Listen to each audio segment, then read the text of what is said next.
Hi, I guess I'm ready.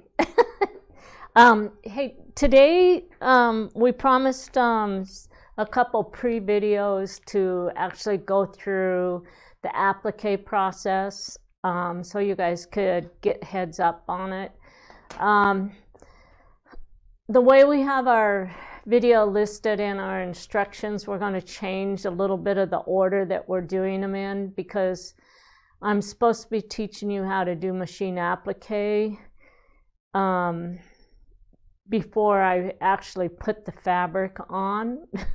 And we have to put the fabric onto we have to put the templates onto the fabric before we can turn it under and then teach the applique. So we got things kind of out of order a little bit. So today what our video is really going to be is I'm going to do I want to go through the book and show you how to use the instructions, how to sort all your fabrics, and I'm going to show you give you two options for working with your fabric. One of them is going to include all of the strips pre-cut to the size in which the kit and Quilster tell you to pre-cut it. The second option is going to be where you just leave all of the fabrics as one big chunk of fabric for each colorway. So I'm going to follow the instructions as if we're working off of a kit for the first group, and then I'll go back and explain the other one for you. Okay, either one works really well. Both of them are very easy to follow as far as the instructions are concerned. I do want to bring your attention, let's just go back through the instructions really quick and kind of give you an overview of them. For the machine visible applique, in your instructions, they actually start on page 13. Most of this, the first, let's say, page 13, 14, and 15 are some general information that you'll need to get your machine set up, to think about what kind of threads you want to use.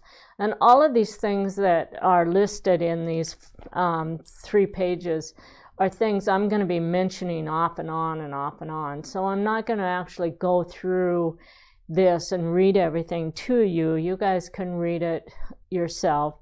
But as I talk about the types of threads that I use, the tools that I'm using, realize that all of that information is in these instructions for you to refer back to. Okay, so in general, basically, we're going to go over the sheets.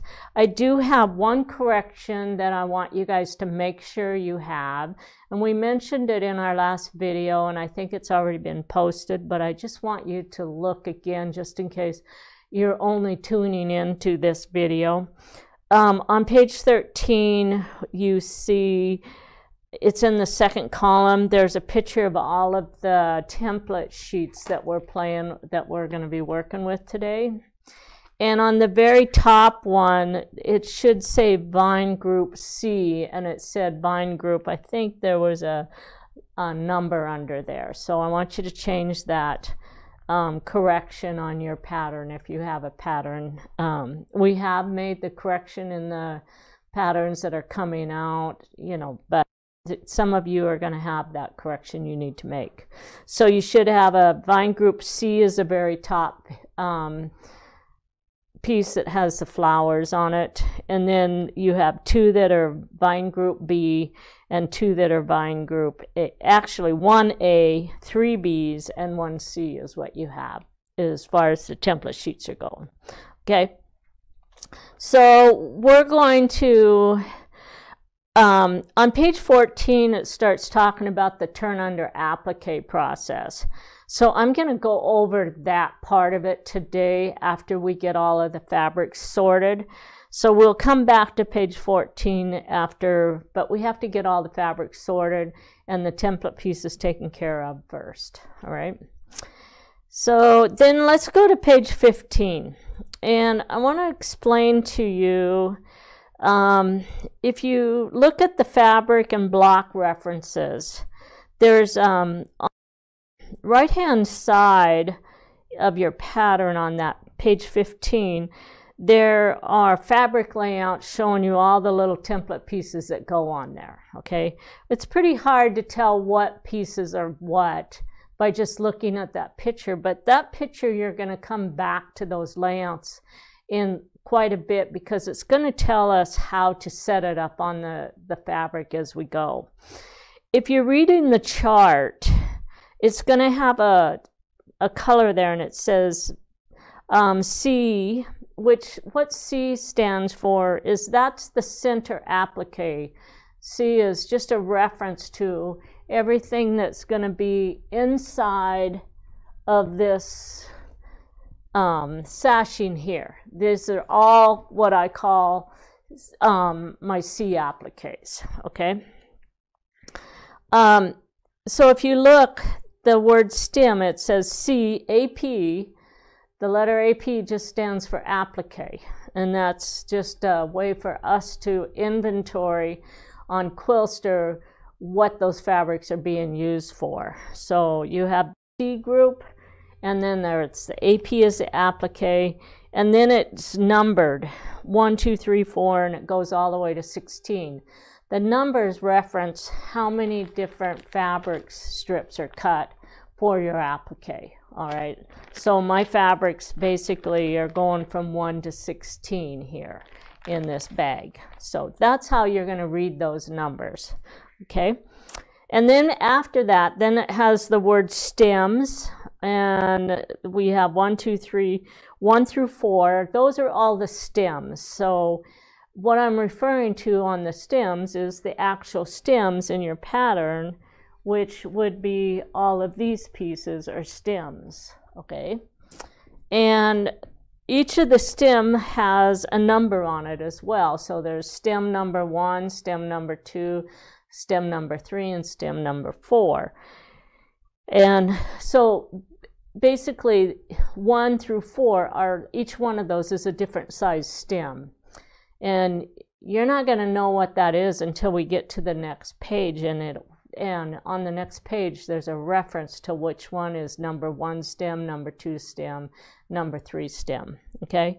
Then after you get to the stems, you go to the leaves, and the leaves are 5 through 8, numbers 5 through 8. So I'm going to be working with fabric numbers 5 through 8, and then I have all of my leaves, and it's the same thing. I have my A1 leaf, a B3 leaf, an A2 leaf, and a B4 leaf. And so basically those letters, combinations of letters, are going to be the location and where it's used, but they're just a different size, right? After the leaves, then we have 3 lines of dots. Now all the dots in this pattern are all the same size, okay? And I will tell you that if you're making this quilt, you're going to watch me do the dots if you're doing this technique. If you're working with Vanessa's technique, all of the dots are done with the digitized embroidery, so you don't have to turn under any dots. I actually love turning under dots, and but there's a lot of people that don't like turning under dots. So you can actually do a combination of machine applique, invisible applique, and also come back and do a lot of the stems and dots out of embroidery. So don't feel like you can't use and combine both combinations of appliques. They're both fun. And if you have the time to teach yourself how to do both techniques, then you should, because the more you know how to do, all the different techniques in applique are really a fun way to apply to your quilts. All right. After you get past the dots, then you start getting into the flower centers, and those are actually going to be your little flowers. So you're going to have some flowers here. Most of the flowers are just around the border pieces. Note that I don't have any flowers in here. These are all just stems, leaves, and dots. Okay, so that's the way you're going to read that chart. And so there, you don't want to get hung up on all of the different numbers and stuff, just realize that when we're working with stems, you're only going to be pulling out the different types of stems, the different shapes that we have. Okay. Let's go back to the left side where it shows you the layout.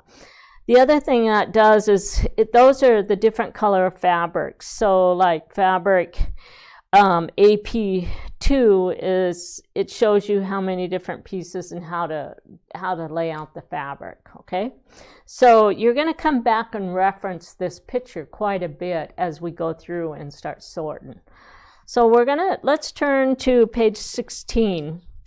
And at the top of page 16, it shows you the different groups that you're going to do, because we're not going to sew the whole quilt up and then come back and apply the applique. We're going to apply the applique on these block groups, and then we'll sew the block groups up to finish the quilt top, okay? It makes it really easy to do the invisible machine applique on the block group, as well as if you're working with Vanessa's process, you would actually end up working with just those block groups as well. And that's the way she set up the embroidery. Okay. Underneath there, I've taken each one of these sheets. These are our applique template sheets. And there's a picture, and I've given you a big enough picture that we were able to put all of the numbers and everything on those pictures. And then underneath each one of the pictures of our template sheets, it gives you an inventory of the pieces that are on there. So if we look at the very first one, it's actually called my wall applique. It's Vine Group A. So I'm going to just go through okay, these are my Vine Group A right here. There should be 4 sheets of that, which there is. And then it actually, I'm going to turn this to where I can look at it. And I can see that these big pieces here are, I'm going to take them out of the bag because then it won't, you'll probably be able to see a little bit better. I can actually see that these 4 big stems here, that's stem A1, okay, and it's fabric AP1, all right? So I just have to pair these up. The best way to pair them up is to, let's get our fabric out right now. And if we look at the fabrics, I have them all in order. If I go this way with it, I have A1 on the top, so, and it goes from AP1, and then we should have an AP2. I'd have this one out of order, AP3, AP4, and then we go to AP5. So I'm just going to work down all of my fabrics and apply the template pieces to it. And then when I'm done, then I'm going to take and put all of those fabric pieces into the bags with the leftover papers from here. Okay, so basically we're going to kind of do a little bit of jumping around because I want to get all of the template pieces from all the different groups onto this sheet, or onto this piece of fabric here. And so I am going to take all my template pieces out because it's really easy to see what pieces go where. And I did mark, and you're going to want to do this too, I did mark that this is Vine Group B, and then there's a little inventory number that's in the book, and I put the inventory number on there. And then I also have that in my bag with the inventory, so as I'm putting these back in, I can keep the pieces located with the bags. All right. So we have one more here.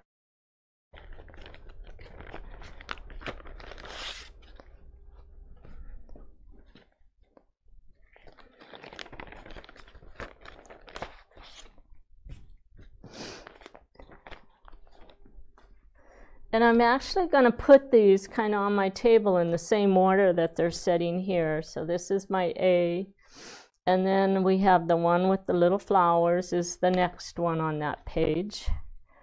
And then on this page, we have the one with lots of flowers. Let's move my fabric over here.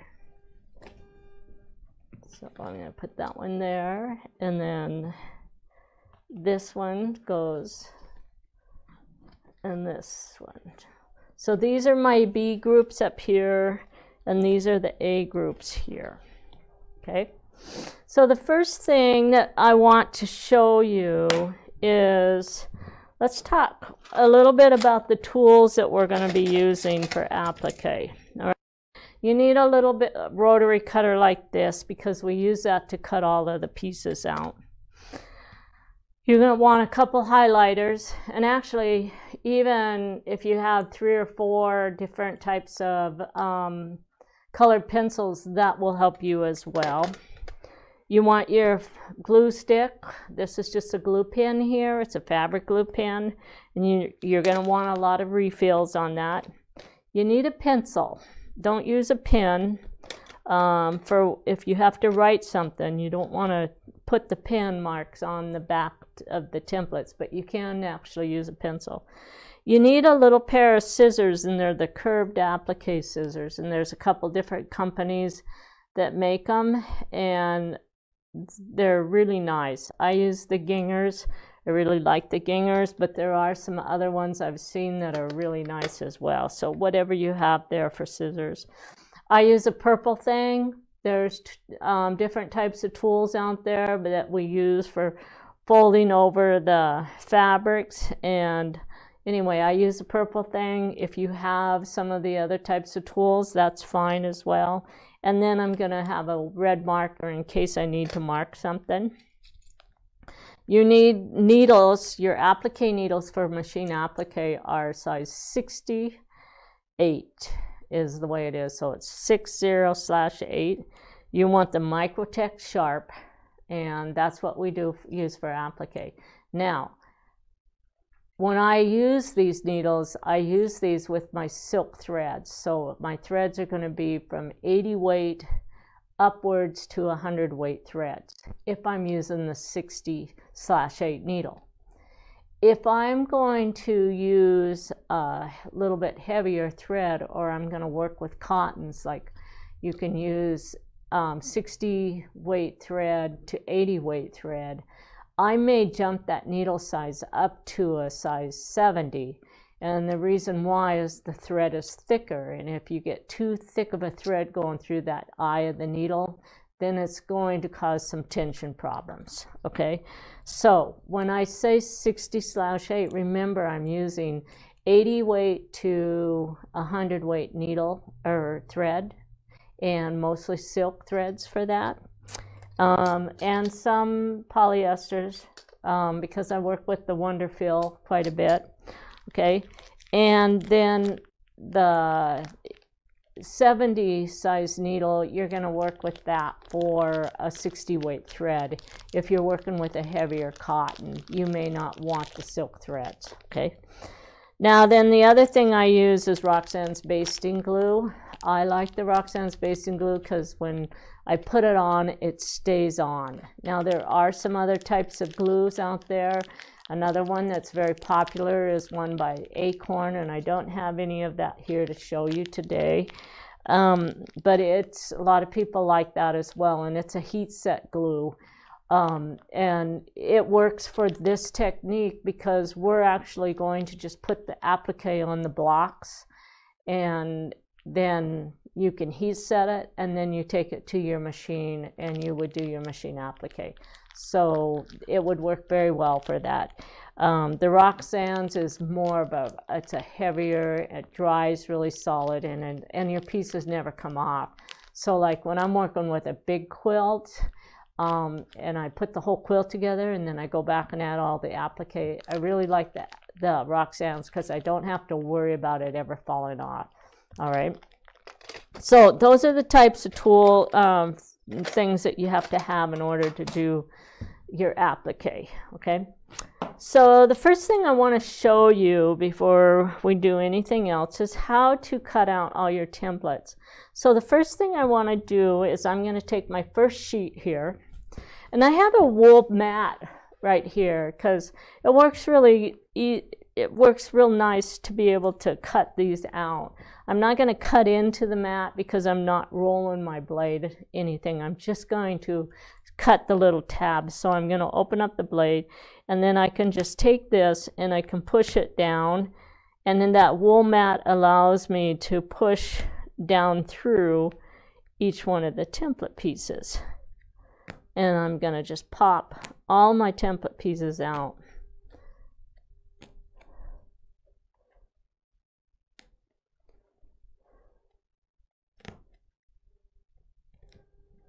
So we started printing or cutting our template pieces with these little tabs because it's a lot cheaper labor-wise. So if we actually cut the whole template out and then we had to turn around and bag all of it, you have a lot of money invested in labor. Where if we give you the sheets, we can slip them right into the patterns, and all you have to do is pull them out, and then you can go in and save a couple $100 in labor and spend 20 minutes popping these out. It's really quite a savings to do this.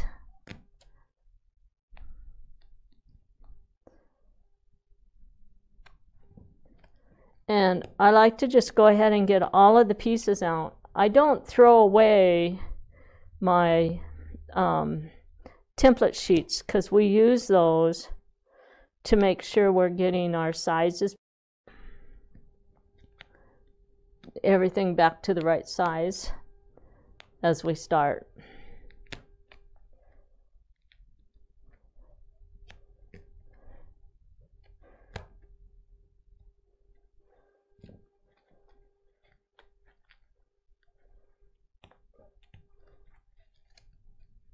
And sometimes you have to just pop it a couple times to make sure. It's easy to miss one of them.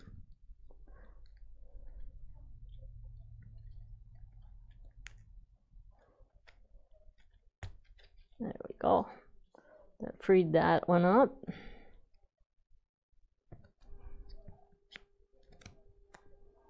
Now, I'm not going to go through all of these. I'm just going to go through a few of them to kind of get you guys started on how to sort these.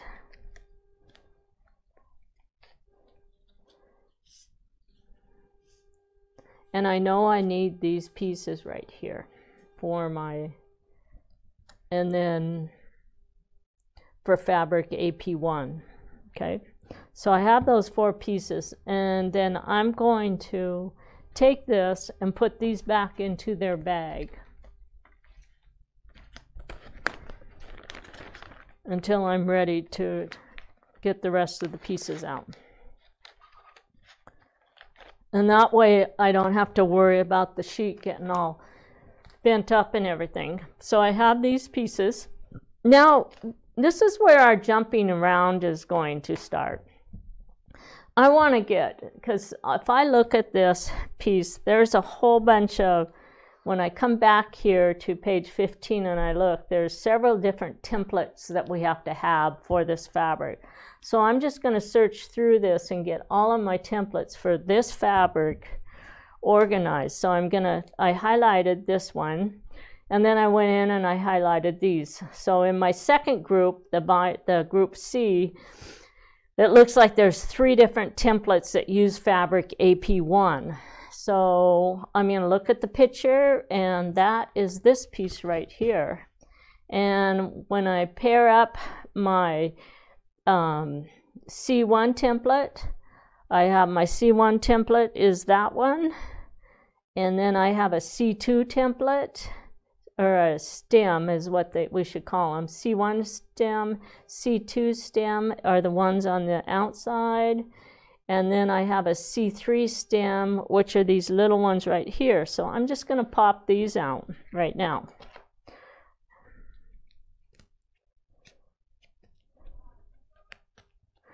I really like the wool mat underneath your sheets when you're cutting, popping those tabs, because you can push down a lot further than you normally can when it's just sitting on your board.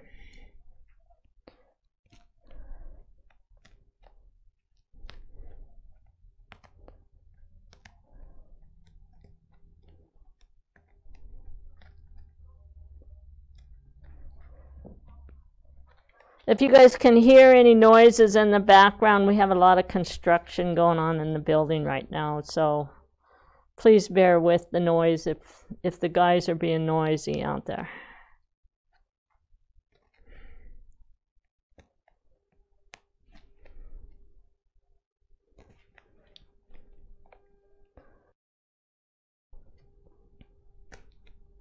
The other thing that I use a lot is paper clips, because I can clip all of these little pieces together once I get them cut out.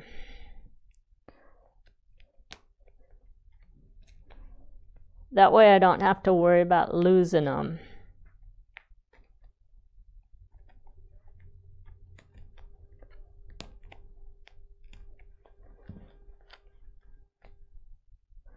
And this is going to take you a little bit of time to do. You're not going to just sit down and have this done in an hour. Applique doesn't work that way.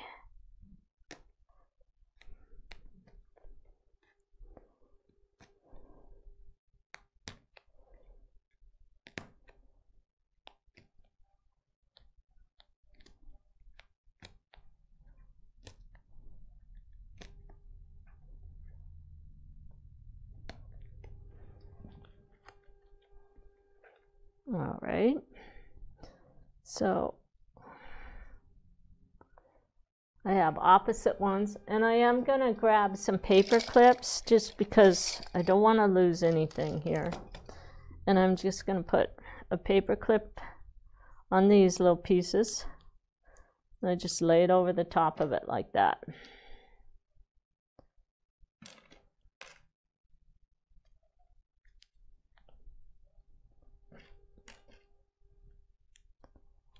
And I actually, these are all out of the same color, so.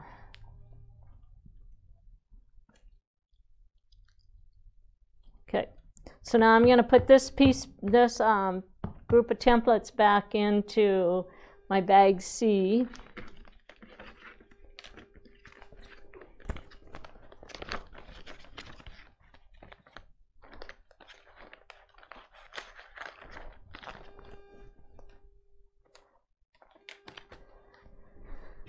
And then I'm going to keep looking because when I went through this, I should have another couple APs ones. And so what I'm looking for is the AP1 fabric. So as I read through here, it looks like on Vine Group B, I have some AP1. So let's look for Vine Group B, which is, let's look. And because there's two sheets that have vines on them, so we want to make sure that we're looking at the right ones. And it looks like I want a stem B1, and so my stem B1 is right here. So this is the sheet we're going to look for right here. And this is my stem B1 and my stem B2. So it looks like I want these stems right here. And then I'll have all of the pieces that go onto my first piece of fabric.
All right, that was the last one.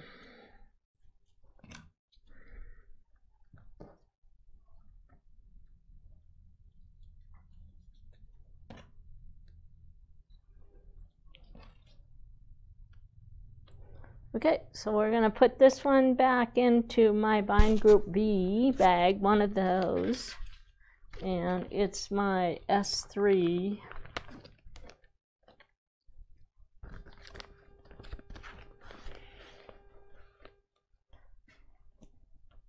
That's a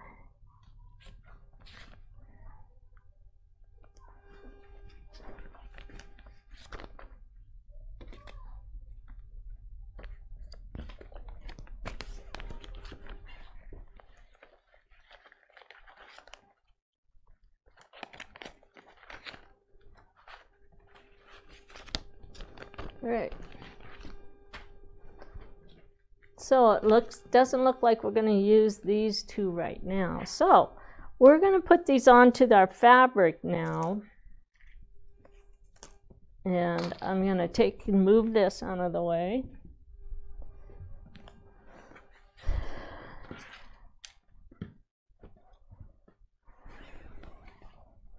And we're going to lay this down, open it up.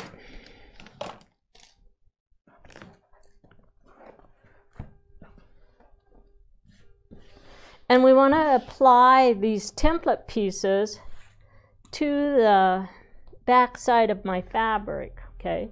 So I'm going to go back to my page 15 and I'm going to look at how the pieces are actually applied on that picture. And so I have these pieces are here. These shapes are over here. And then we have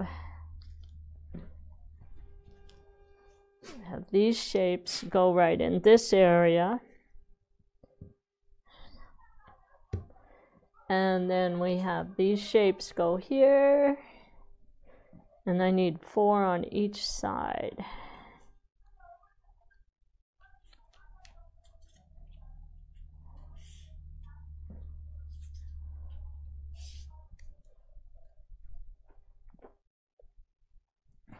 And then this one is here.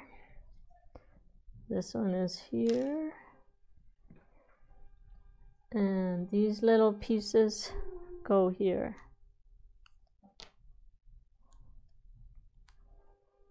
And there's 2 and 2 right there. Okay, so now I know how this is supposed to lay out.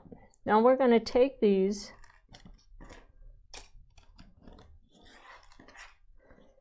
and you're going to peel the backing off of, and I'm going to start over on this side of my sheet.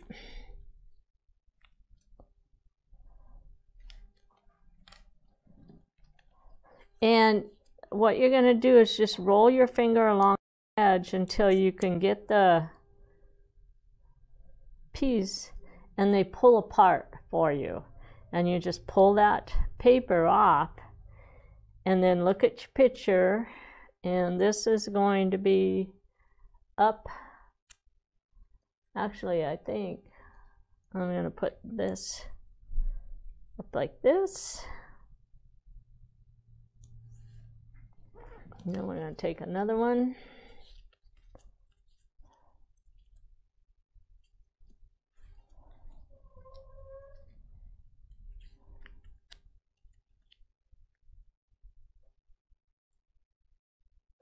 Then you want to make sure you're leaving yourself the room that you need for cutting them apart.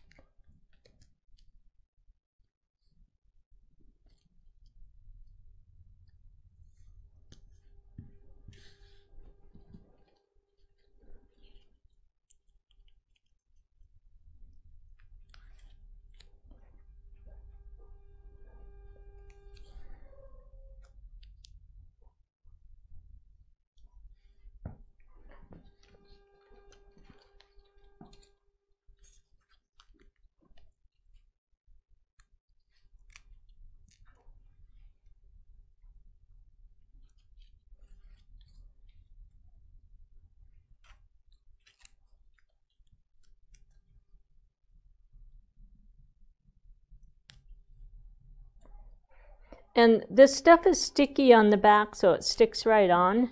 But the one thing you want to do is, if you have to pull it off and adjust it, you can do that.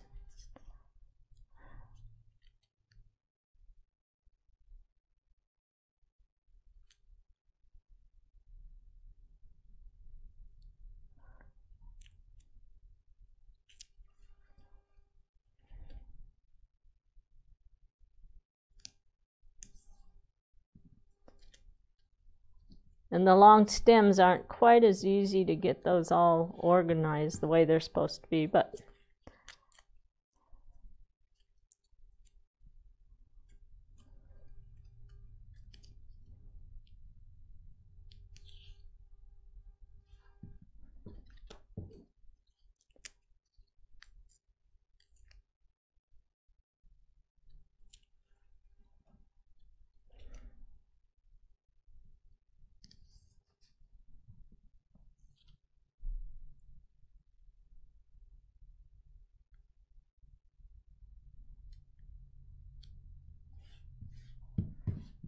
okay, so then I'm going to come down and I'm going to complete this half of it. And I'm actually just going to cut my fabric in half. And we'll complete this half. All right, so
and be patient when you're trying to pull that paper off, the shiny paper off the back, because sometimes it just takes you a little bit of time to get those going, to get a hold of it.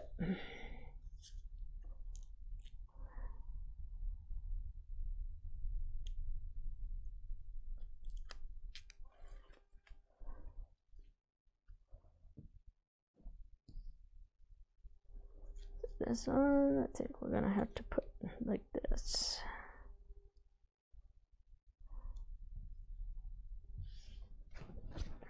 And I'm going to finish laying these out just a little bit so I can make sure that I don't run out of fabric here. Because it looks like I'm getting a little tight.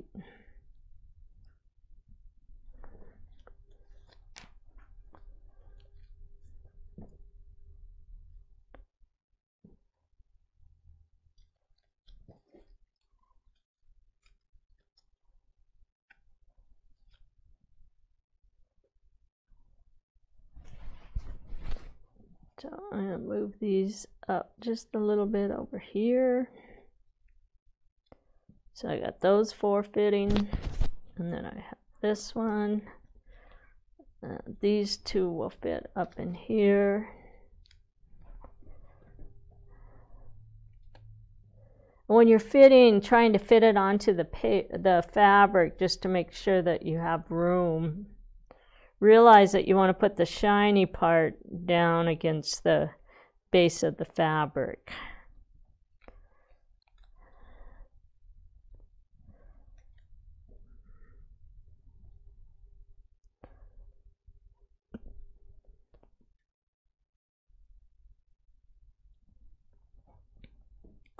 And I think we're good. All right, we can put these up. And take this one and move it just a little bit.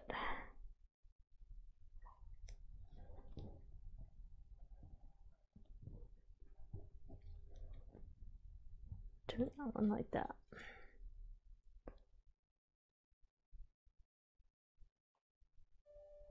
After I get this all positioned, then we're going to move forward and I'm going to show you how to cut these out.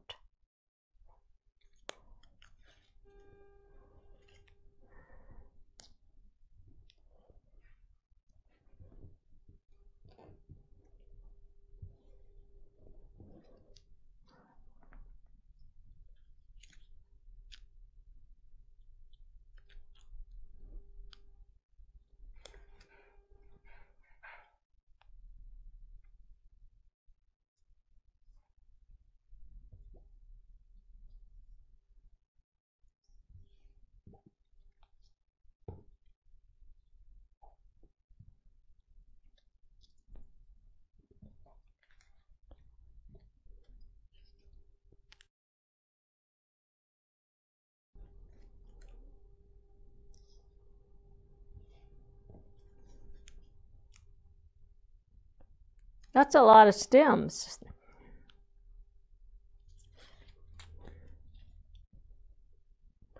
Now, I will tell you, if you're using the digitized embroidery, a good portion of your stems are actually done with embroidery. The only ones that are not are the great big ones, which are the ones I'm doing right now. So these are the main stems. But all the little teeny ones like this, those are all done out of embroidery. So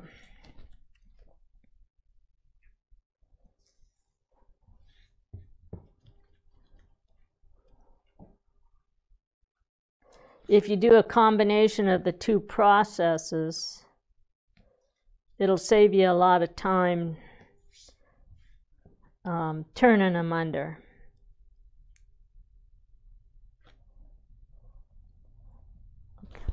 I have one more little piece.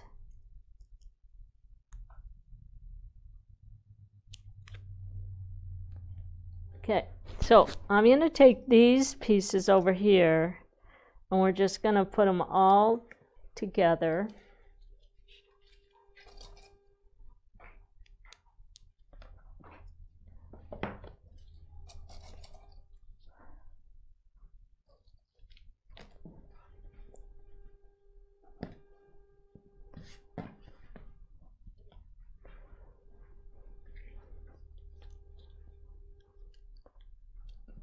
And I'm going to take these and put them out of the way. Now, if I was doing this for me, I would just get them on there, because that way I don't have to worry about losing any pieces. But where you guys have to sit here and watch, I'm going to set them aside for now.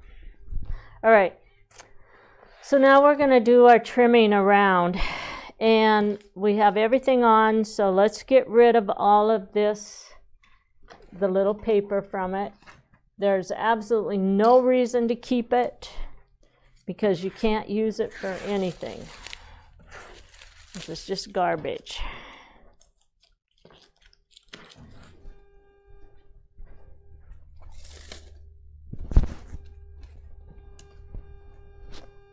Okay, and I'm going to keep my fabric color and put it with this other piece over here. All right, so let's move this book out, and we're going to start trimming around all of these pieces. Now, you don't need to put heat or anything to this, and I really recommend not to iron them if you want it. If you have wrinkles in your fabric, you really should do that prior to putting your templates on. This is all free motion cutting. I'm going to use my rotary cutter. I'm good at free motion rotary cutting. But if you guys have an issue, you can come back with your little scissors. So I like to come in and just do a rough cut to start with, just to separate all my pieces. And then I'll come back after I get them all cut out, and I'll trim each one of them down to the size that I want.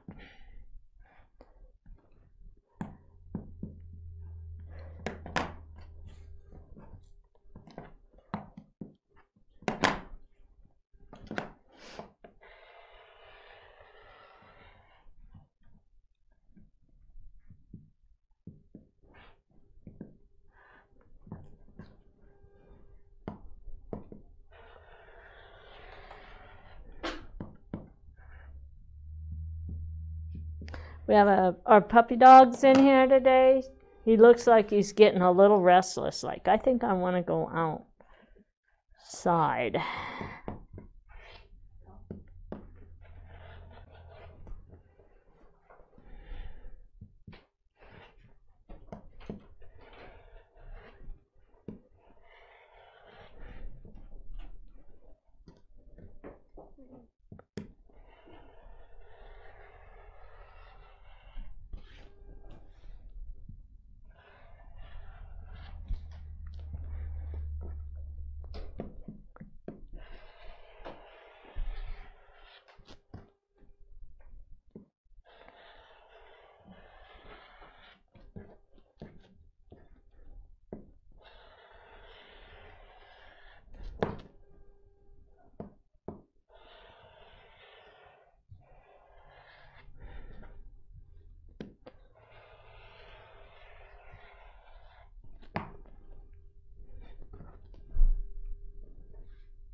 And notice that I'm still trying to keep the pieces somewhat sorted.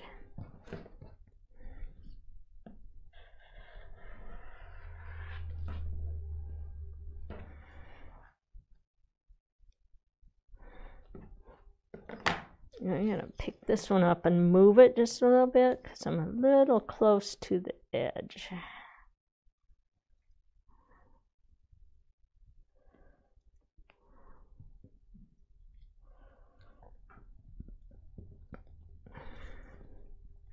Now, after this stuff dries onto your fabric, it doesn't come off as very easy. So the longer it sticks to the fabric, the more permanent it is. So you won't be, like if you leave this and come back 3 or 4 days later and try to adjust these pieces, you're not going to be able to pull it off without ripping the pieces. So you want to make sure that you get these in place while you can still work the sticky stuff on the back.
Okay, let's get rid of all of this extra.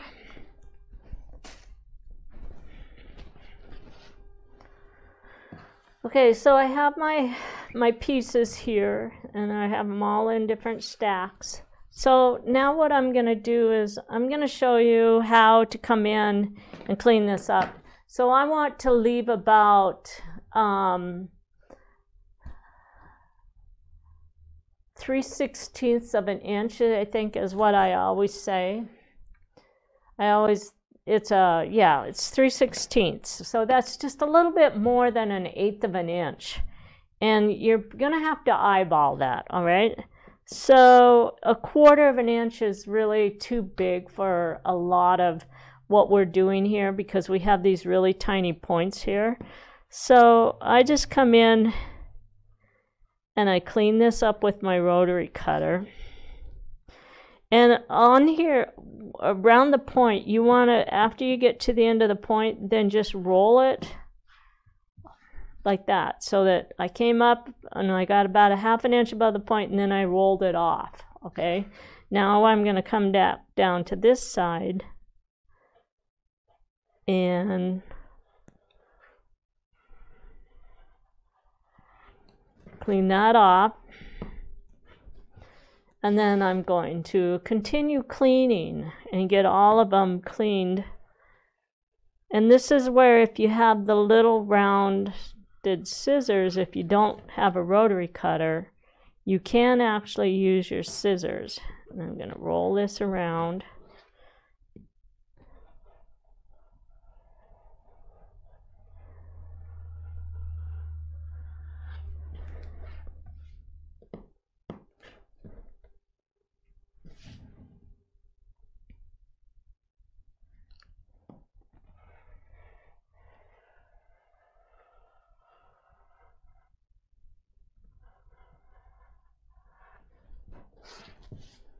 It's important when you come up here like this that you get this rolled around like that, because if you just come off straight, then you're not going to be able to get the fabric trimmed on the inside part of that point.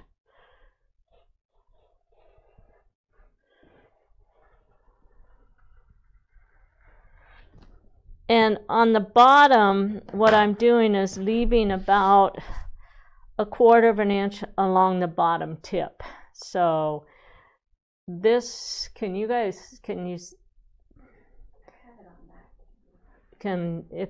I put them up there, can they see it like that? The way that tip is? Huh?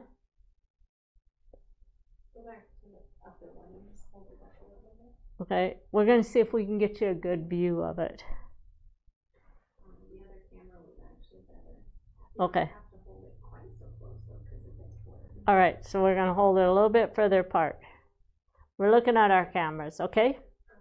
So you kind of see that rounded tip along the very tip of that stem. And that's the look you're after, that you're going to need up there, okay?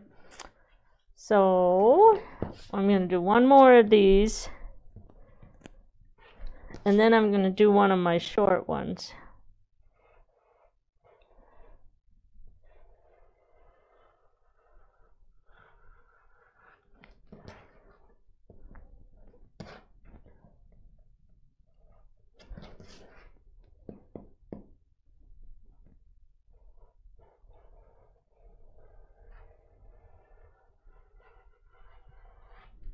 Now, this is something that you can do sitting down. You don't have to be standing up to cut.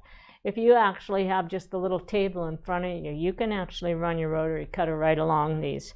If you're going to use your scissors, your hands are going to be really sore by the time you get through cutting all of these. But when I'm working with littler stuff and little circles, sometimes I'll use the scissors. But I'm going to actually cut this one out with the scissors.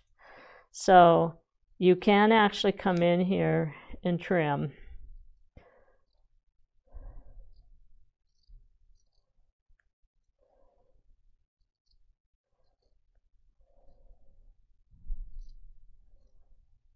And you will note that I used the big rotary cutter. It really doesn't matter which size rotary cutter you're going to use when you're doing your trimming.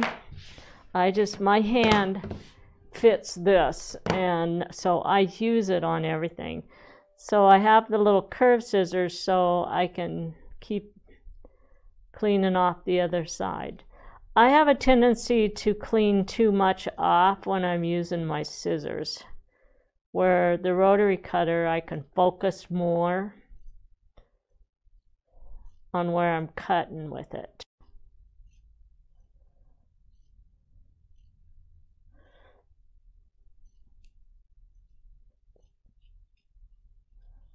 But if your hands are really wobbly, sometimes the rotary cutter just doesn't work. So I'm going to do these 4 here just because I want to show you kind of the difference between the way we do the turn under.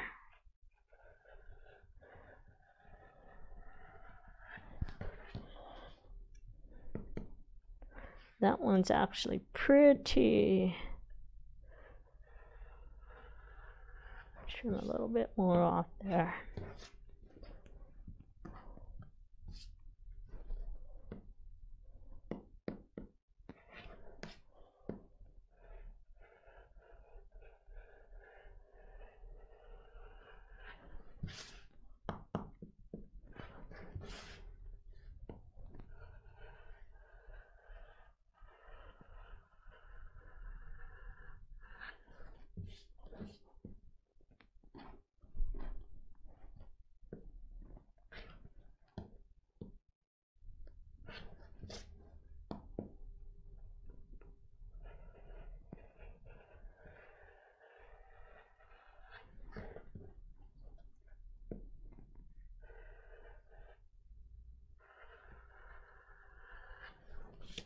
Okay, we're gonna take a short break, and I need to get a chair because I don't do this standing up when I'm actually doing the turn under.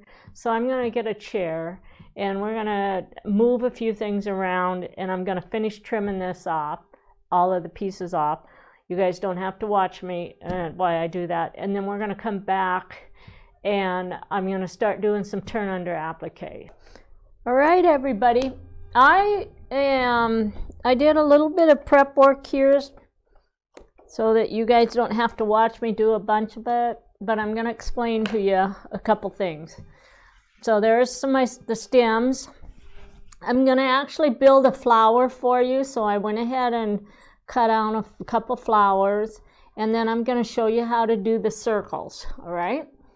And so we're going to start with the stems because the stems are going to be the easiest part for you to work with. And so we're going to start with this stem right here.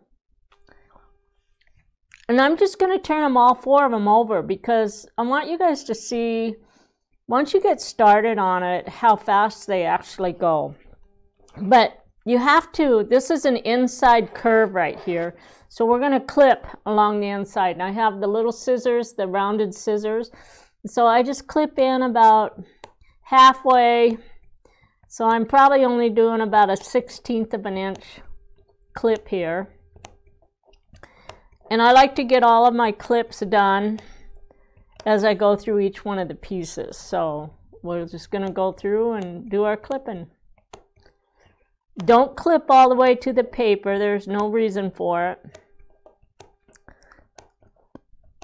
And sometimes you'll find that you don't even really have to clip an inside curve. It depends on how much of a curve it is. I like to test it.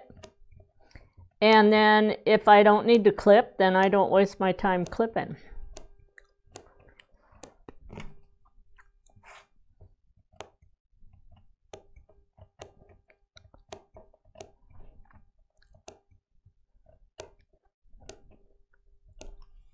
All right, so I've got all of these trimmed down and to about 3/16 of an inch, so they should just start rolling over.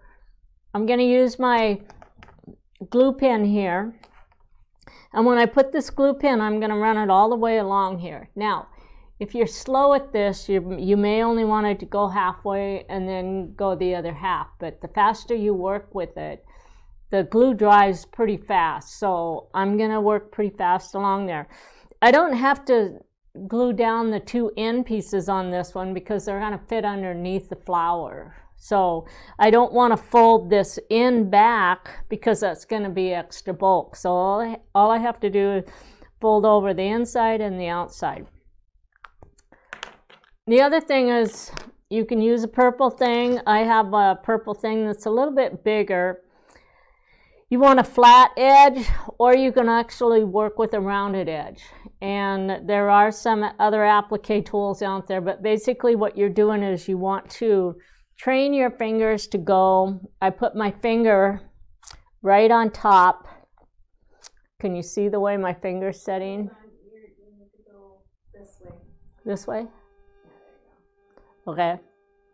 So the end of my purple, I'm going to put it right on the top of that end part there. Okay. And then what I do is I have trained and I have a circular motion. So basically what I'm doing is I'm starting here and I'm coming in a circle back to me. And that's the way I'm pressing. So as I catch the fabric, it's going to catch the fabric and then it's going to roll it flat.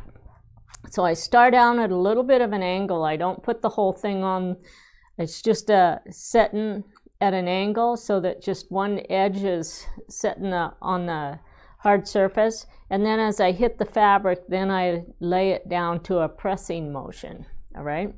And you just practice that constant circle, half circle. And that's what I do.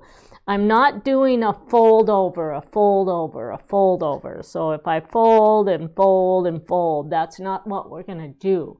We want to do a constant pressing, so we're just going to keep working up like this. So we're just doing the pressing.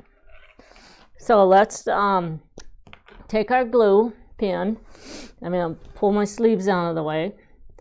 And I'm going to run the glue. And I want the glue on the paper and the fabric.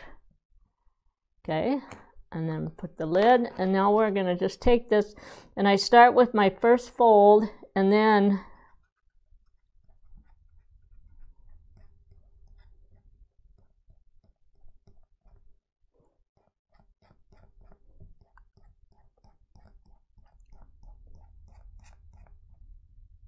okay, so we have all that edge done, and then when I get done, then I just kind of come back in here and press that. Now we're going to take the other side.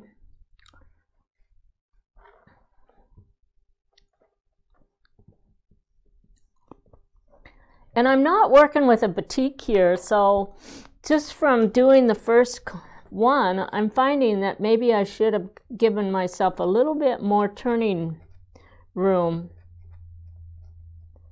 rather than, because with a batik, you don't need much to turn over. And I probably need to go up just a little bit on the width that I'm working with.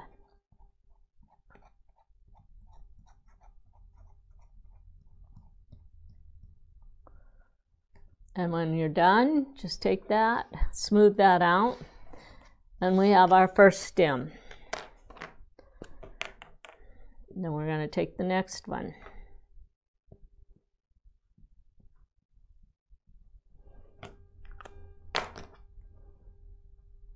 I'm going to start with a fold.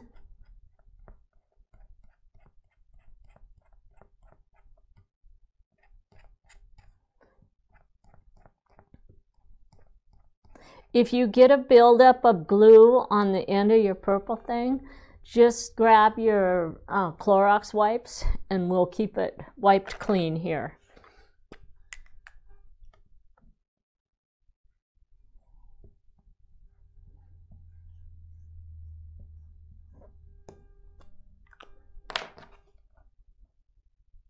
Take the first one, get it started.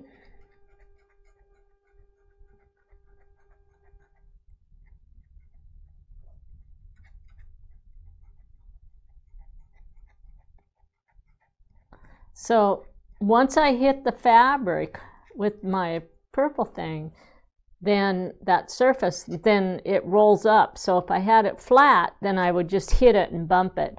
But by having that at an angle, then it rolls right over that edge for me. I'm going to clean my purple thing, so it's a little bit dirty from the last time I did it.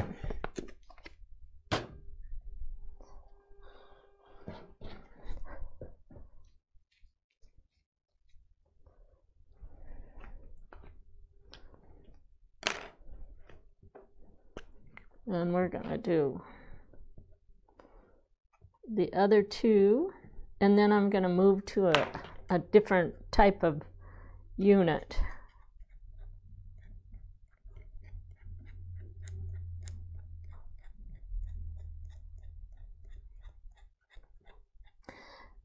You'll find that it rolls faster on the outside curve than it does on the inside, on an inside curve.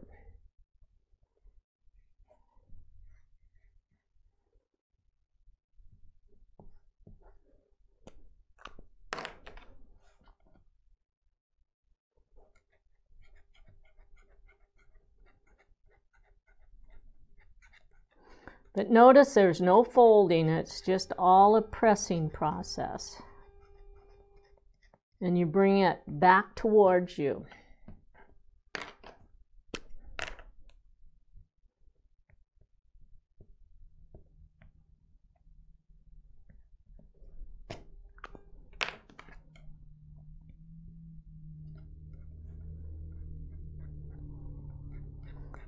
I do most of my applique at night when I'm trying to watch a movie. I normally don't see a whole lot of the movie, but I listen to it. Or when I'm traveling. As long as my husband's driving, I can sit there and applique and turn over. And sometimes I'll go 3 or 4 hours before I ever look up to see where we're at when we're driving, when he's driving.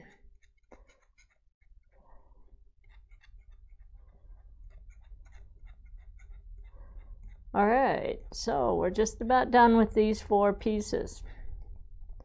So when you don't have to fold over the ends, these are going to be the easiest ones to do, okay?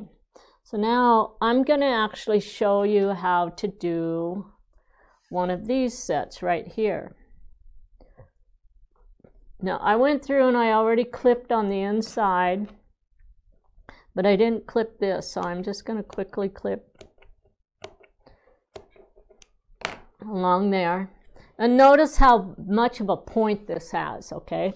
So because I'm working with a cotton fabric, it's going to fray really quick on me. So I basically, when I roll that over, I have one chance to roll that over. And because we have the stabilizer, I can roll this edge over, and then I turn it around and I roll this edge over. We don't fold down the end on these stems. All we have to do is just roll it over and then roll it over. But you have to do some trimming on it. So we'll do the first side, and then I'll show you where you're going to trim.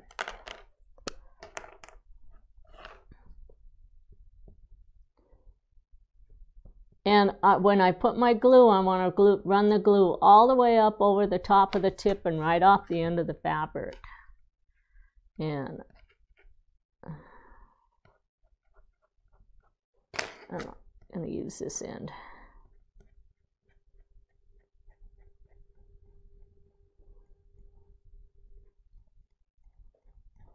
So as I get up here, I'm going to hold that paper down, and I'm going to fold this all the way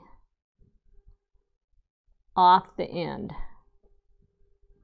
So it's folded from the tip all the way to here, okay? You don't want to leave anything opened up there at that top.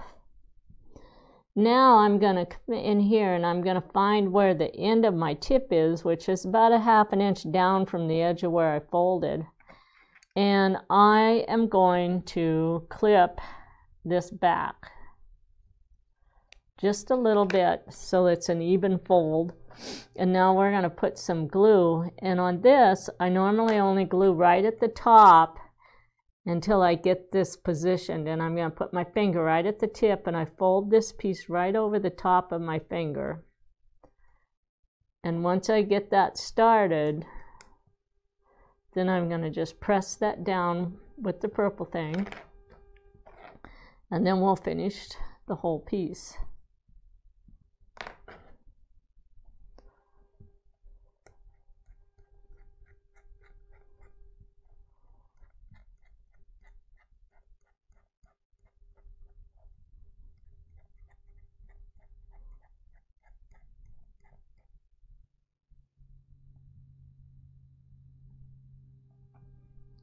Okay, so now when you guys aren't going to be able to see this, but there's actually, because when I folded it back, I have a piece and it's basically a raw edge that's folded back. And what I want to do is cut off that raw edge right along the folded edge, okay? So I'm just going to put my finger right underneath the folded edge and pull it apart just a little bit. And then I take my circular scissors and I lay it in between the raw edge piece that's on the bottom and the folded edge piece on the top. And I snip. And I snip that raw edge off. It's a little tiny chunk. And I have a perfect point there. And then I'm going to let that point dry. And sometimes you have to come in here and pinch it just a little bit to make sure that it doesn't come unfolded. And so I have a perfect point. Now, when I start doing my applique, if the machine hits this, sometimes it'll spread that point out. And so I'm going to show you some little tricks when we start doing the invisible applique, where I actually over the tip on it. The other thing you can do is you can actually use some fray check if your fabrics are fraying really bad, and you can actually touch the back of this little tip with that fray check before you go through. And I didn't bring the fray check in here with me, but I think that that's what I'm going to do with this particular fabric, because it's fraying a little bit more than like if I was using a batik fabric.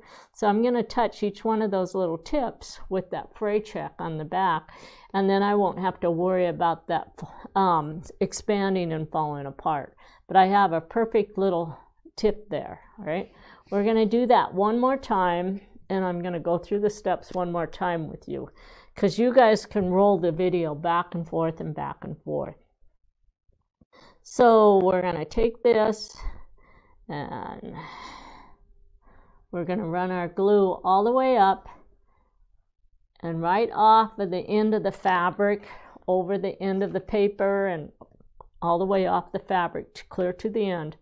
And then we're going to fold this back.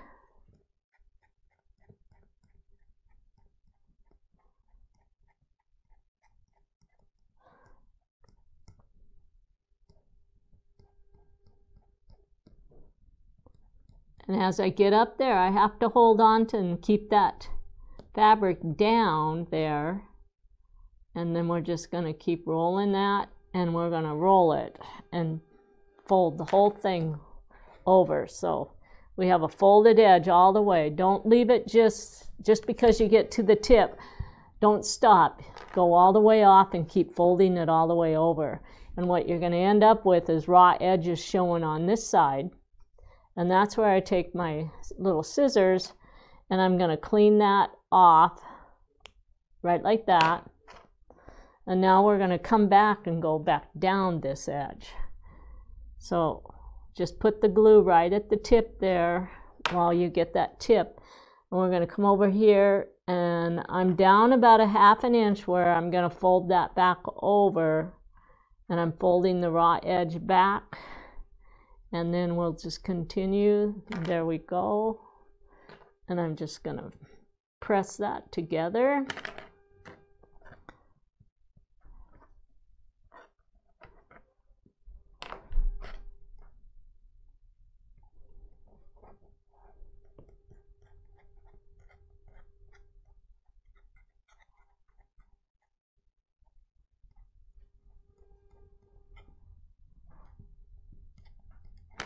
My glue dried out before I got down to the bottom.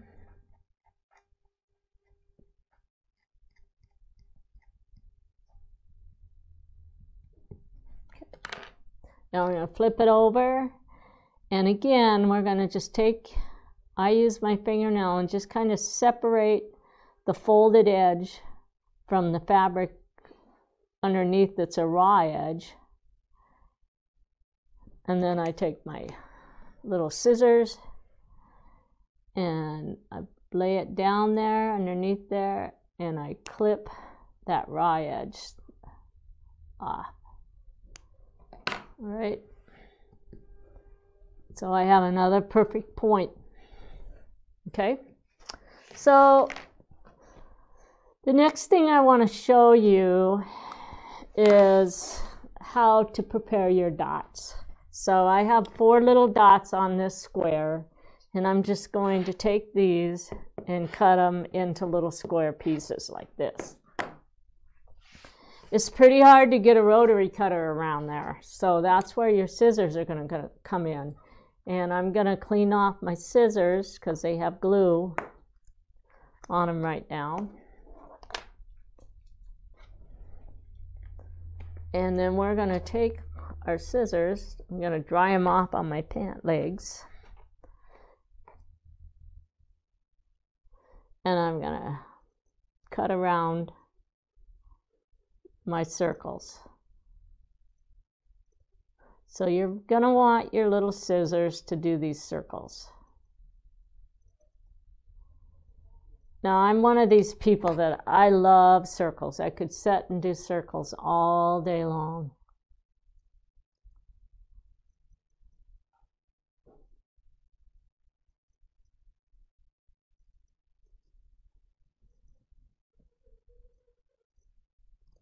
Okay, so we have a bunch of circles sitting here, ready to use. My first one's a little yellow one for the center of my flower. And I'm going to put my glue all the way around the edge of it. And then we're going to take the purple thing, and I get the first thing folded. And then what I do is I just hold the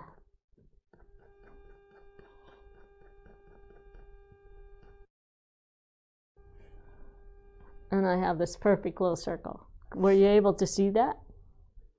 Yeah, kind of. Should we put the closer camera on it? If you just, so if it's on the gray, yeah, you can see better. A little bit better? Yeah, and maybe just come like on just that side of the square. Like there? Or so that they can see. I'm just saying when you flip it, when you turn it over. All right, well, we'll try it again. So we're going to take this.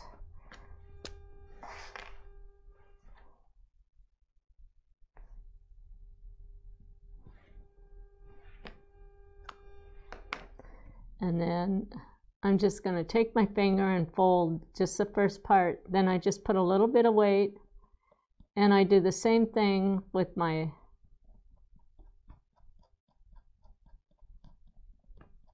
and I just hold on to the center, just put a little bit of weight right in the center like that, and I do it with my finger. Now you can actually use the purple thing or whatever tool you have to do that as well.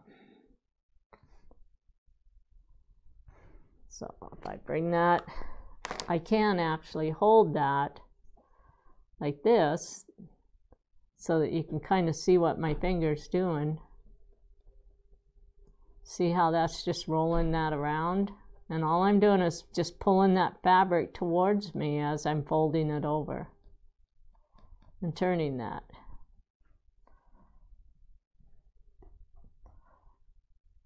Those are going to be cute, really cute dots.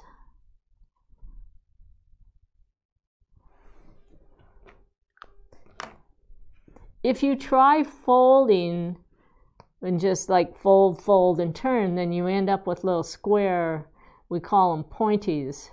So what I'm doing here is I'm actually pulling it towards me, and as I pull that fabric towards me, then it turns the circle underneath it.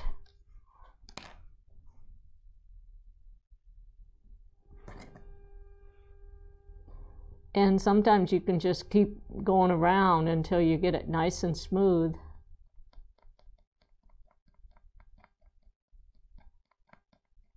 And there we go. So there are my little circles. Don't ask me how many's in this quilt. I don't know. But those are tiny circles, but they're really cute. All right, so now we're going to do a leaf. Now, on these flowers, each one of the leaves are the same size, okay? And then the flower goes together. So I'm going to make one flower here. for you. And I have 2 colors in each flower. Okay, so on my flower, my overlaps are down here at the bottom. So if I actually took another piece and laid it on here, you can see that this is an overlap area, because this flower, this one's going to fit right in there. So this edge has to be folded over and this edge is folded over.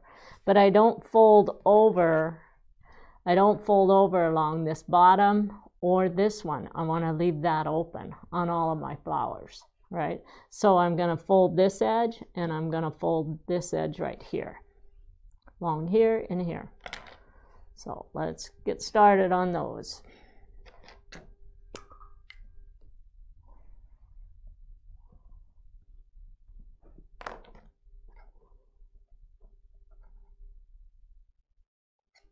I'm going to use this end here.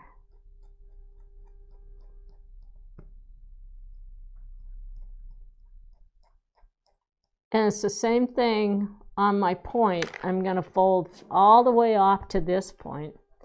Then I'm going to lift it up. And if there's any raw edge at all there, I'm going to clean off the raw edge. And then we're going to fold and do this edge. So I'm going to put my finger right at the tip, and then I'm going to fold that in. And it might be easier to do this with my finger because these are pretty little flowers. Now I have a raw edge that's sticking out right here, right at that point there, and I want to cut that off. So I'm going to pull that away, and I'm going to put my scissors under there and clip it. And now I have a perfect point. So then we're going to do the next one. And I have to have 6 of these to make one flower.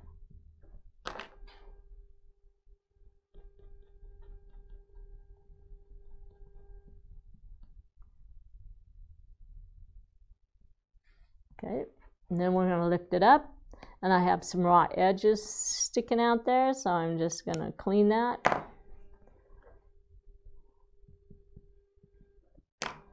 And then we're going to take our purple thing and I'm going to fold that back.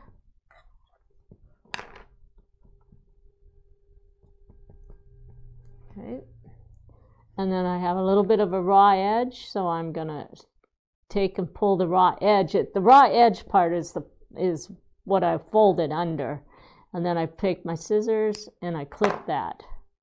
And now I have my flower. So let's do the next one.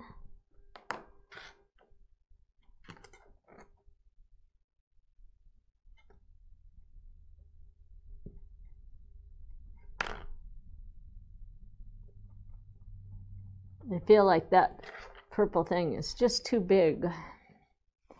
So let's take this one. I'm going to try my littler one here.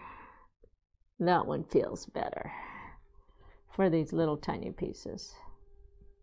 That one works a lot better. All right, so we're going to pull that raw edge loose underneath there. We're going to clip it off. Don't wait, don't let these dry and then come back and try to clip those, because once the glue dries, then you won't be able to pull that away. So you have to do that step as you're working with them. If you'll set a little cup so you don't have to keep putting your glue stick back together, the lid on it, just put a cup with a damp paper towel in it, or a little tray, and just set it there, and it'll keep that moist enough for you as you do all your folding. I need to clean this off before I go any further.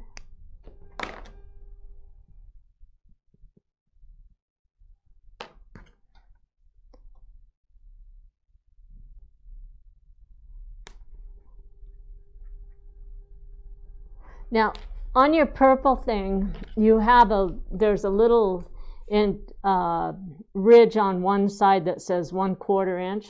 You're going to want to use the back side of that where it's flat. If you try to fold it over with where that little 1/4 inch marking is, then it's going to catch your fabric. So you want to be on the back side of that. You know, clip out that raw edge underneath. All right, so that gives me 4. I got 2 more pieces I got to do.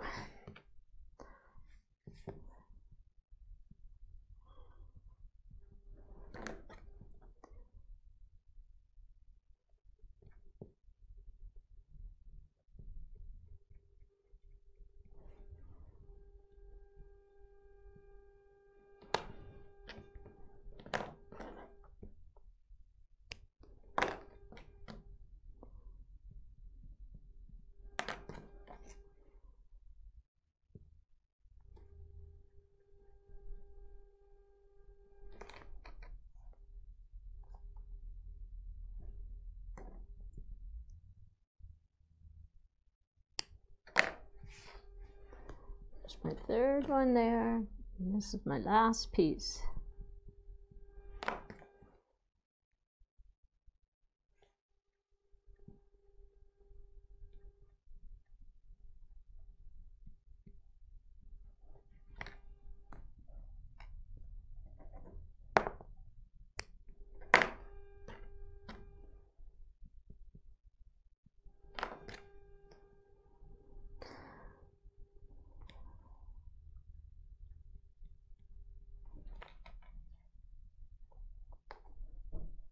So that one actually didn't have an overhang. So we have our 3 leaves here.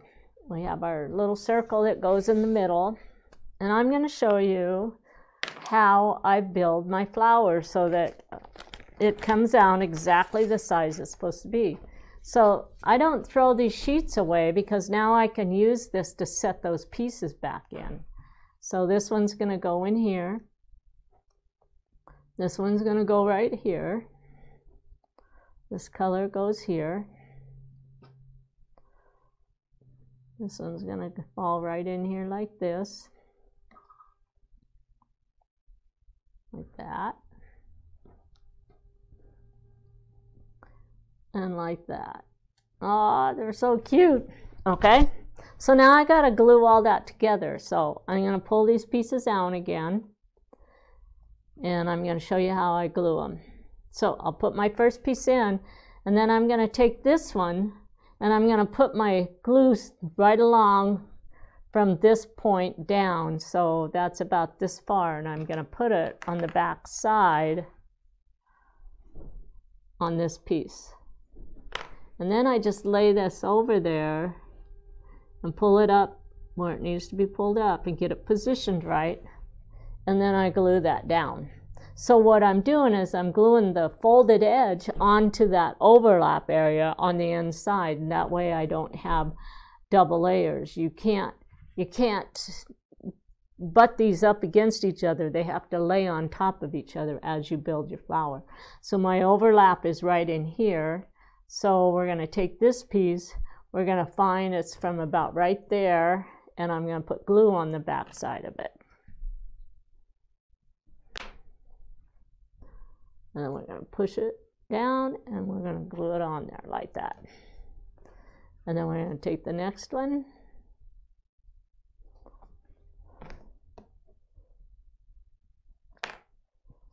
And that one's going to go in there just like this. And then we're going to take this piece.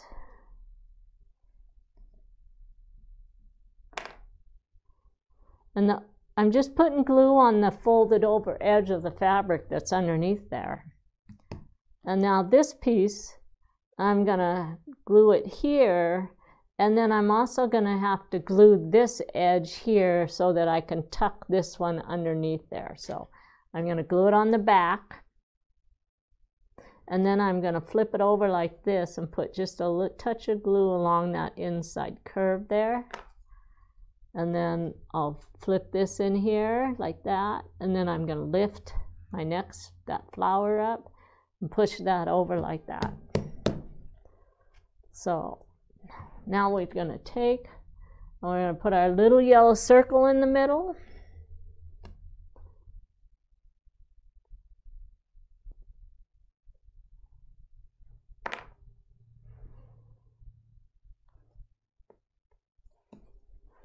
All right. I'm going to lift this up. And now we have a flower. And it's all ready to just put in a bag and keep it until we're ready to do applique. So kind of with this demo today, this pre-demo, I've given you a little bit of an idea of what you have to do to prepare this applique. Remember, this is turn under applique. If you're doing Vanessa's, it's not a turn under because it's cut right along those template pieces and then it lays flat, but you still have to have your overlap areas. And actually, I don't know if she uses the overlap on those. She might butt them up next to each other because the stitching covers both sides of the raw edges when you do that other method.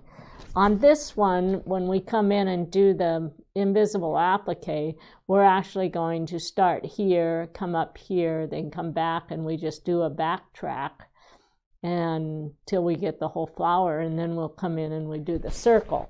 And so that's the way we do it with the machine. And you can set your stitch length up on your machine 2 or 3 different ways. I use a little zigzag.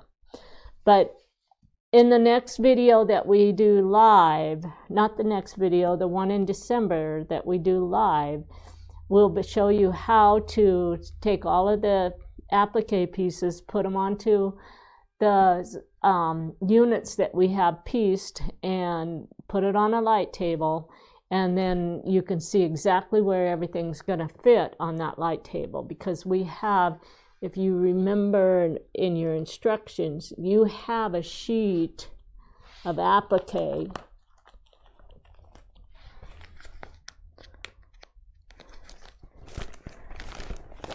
and we just cut these out. And I got a couple of them. So after you get the 4 blocks put together, then we take this, we cut this out, and we lay it on our applique, or our light table, and then we put the block on top of it, and then you can see exactly where to lay your stems on top of your fabric, because it'll shine through enough on from your fabric that you can see where to position it. All right? So that's basically all we're going to go over today. So what I'd like you guys to do is try to get all of your colors, your fabric sorted through, find the pieces, get the pieces on the template pieces onto your fabric, and then take each one of those. And even before you turn it under, you should be able to just take all of the pieces that came from this one, this one goes in this bag. So I can put these back into this bag, okay? And then I have this bag here. I'm gonna put these pieces back into this bag.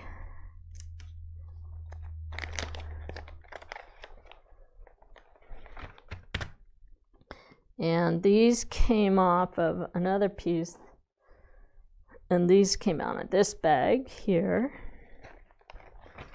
So I want to, after you get all of the pieces built, you don't want to get like everything. Just do one bag at a time, and then put all those pieces back into the bag with your template, the layout pieces that your templates came in. So on this bag here, I'm going to put this in here, and then I'm going to take my flower and put it back in there. These stems came from this bag, and the little ones came from this bag. And then I'm going to take that flower and put that into that bag. And these little pieces right here, these little circle pieces, they actually came from this bag. I will mention you do have extra circles, okay? It's easy to lose a circle. and throw it in the garbage. So there are probably about 24 extra circles, just so you know that. And if you do all of the circles and you have extras, you can put them into your outside basket pieces. They look pretty good. It's just a few extras. All right, so I'm going to put that flower in here. So as I'm working through this, I'm going to have all of my applique pieces in each bag. I can pull a bag, do all the turn under, slip it back in that bag, then grab the next bag, do all the turn under, slip it back in that way. And I don't get all my pieces mixed up. And then when I'm ready to start putting them onto my fabric, it's all organized what I need for each block. All right, so that's going to be it for today. Hopefully I taught you something, and we're going to say goodbye.